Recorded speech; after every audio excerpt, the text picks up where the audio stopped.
Сәлем достар, кішкене влог түсірейін дегенмін сіздерге. Айналаны көрсін деп, қазір мен жұмыс істеуге бара жатырмын. Жұмыс істегенде кафеге барып жұмыс жасаймын.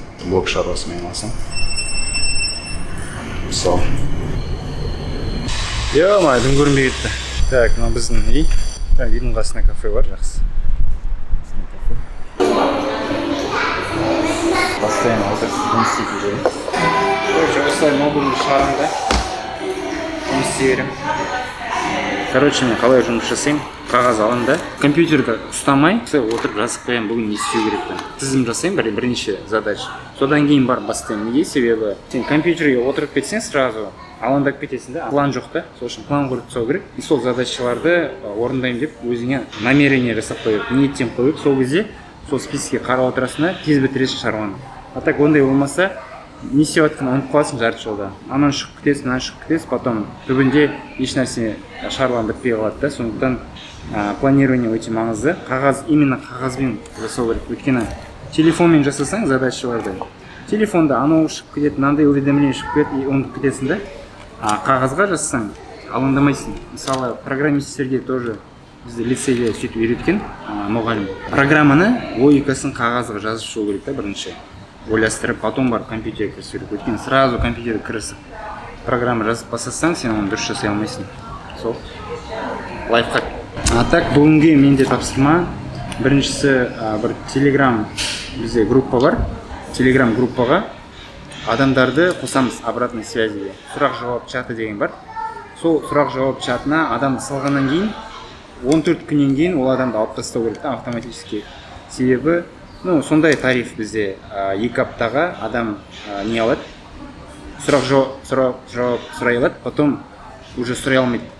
Одан көп болса, уже өмір бойы сұрай береді да, а бізде жұмысшы бар, куратор деп аталады, сұрақтарына жауап беріп отыратын. Сондықтан лимит болу үшін 2 апта керек. Енді ол автоматизация, өйткені адам ондай болмаса, бізде продажа автоворонка деген нәрсе бар да, күн сайын продажа болады, продажа курсов, и ол курс адам алады, потом группаға кіреді и өз-өзімен шығып отырады да, жақсы. А егер ол болмаса, бір адамды сен назначить етіп қою керексің. Күн сайын ол курс алған адамды группаға саласың, соның датасын жазып қоясың, осындай уақытта кірді деп. Потом 14 күннен кейін ұмытпай оны алып отыру керек. То есть ол деген біршама жұмыс та, а оны можно автоматизировать. Вот соны жасайын деп жатырмын. Бірінші задачам бүгінге сол. Екінші задачам бізде жақында не болды? Короче, жалпы айтып кетейін, автовебинар деген нәрсе бар и просто вебинар деген нәрсе бар инфобизнеста. Вебинар это когда сен өзің өткізесің, а автовебинар деген өзің өткізген вебинарында қайталап күн сайын қоясың да, и адамдар ол вебинарды өтіп прогревация етіп курс ала береді. Инфобизнесте сондай нәрсе бар. Енді біз жақында жолдасыма вебинар өткіздік, живой. Сол живойды басқаша планмен жасадық, басқаша презентациямен жасадық, и содан алмай қалған адамдарға біз дожим жасайын деп жатырмыз.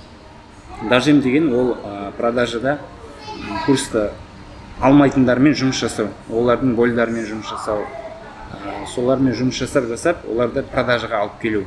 Өйткені көп адам түсінбейді да, алмай қойды, неге? Себебі оның болін жаба алмадық деген сөз. Немесе ол не прогретый, әлі сен қарау керек сенің блогыңда. Сол. В общем, сондай план. Мен, в общем, бізде продажамен айналысатын мен досым бар. Бізге аналитик ретінде жасап жатыр. Ол бізге дожим сол жағынан специалист, короче. Отдел продажтың бастығы болған бұрында. Қазір де жұмыс жасайды, бірақ part-time мұны фриланс ретінде шақырып алды. Бізде сондай команда, көп адам жұмыс жасайды, шүкір. Енді соған мен отчет жасап беру керекпін. Болған вебинардан адамдардың инпут қандай болды, больдары қандай болды, сол бойынша мен отчет жасап беру керек. Бұл екінші задача маған бүгінге. Үшінші задача өзім блогыма қарауым керек. Мына екеуі бізде общий, жолдасым бизнесі, инфобизнес, соған задачалар жасап тастауым керек, өйткені көптен бері қалып қойған жұмыста. И содан кейін өзімнің блогыма қараймын. Менің блогымда енді стабильный контент шығу керек. Енді екінші блогтан жауып тастадым, екінші блогты, енді мына блогқа көңіл аудару керек. Соған контент план құрамын, бір аптаға қандай контент шығады деген сияқты. И күнге менің менеджерім бар, SMM-шік. SMM деген негізінде біздің SNG-да social media негізінде менеджер ғой, social media менеджер. Маған солай, не знаю, бірақ бізде кішкене басқаша да СНГ-да. Маған SMM ол просто менеджер, который менің орныма контент шығарып отыратын. Ол басқа, не знаю, өзің сияқты контент ешкім жасай алмайды да, бәрібір де. Сондықтан сен өзің бәрібір өзің істеуің керек. SMM-ға тапсырсақ, соцсетті жүргізбеймін деген ол өтірік әңгіме. Сол қазір соған тапсырмалар беремін. В общем, 3 задача бар. Екеуі жолдасының блогыма арналған, үшіншісі өзіме. Соны бүгін бітірсем, значит, день удачный болып кетеді. Кстати, и 4-ші тапсырма өзіме YouTube скрипт жасаймын. Сізге мен видео жасаймын деп тұр. Мен блогтан қанша ақша тауып жүрмін. Соны сізге ашып бәрін көрсетемін. Сізге бір мотивация болу үшін. Оны осылай жасайсыздар, короче, тапсырма.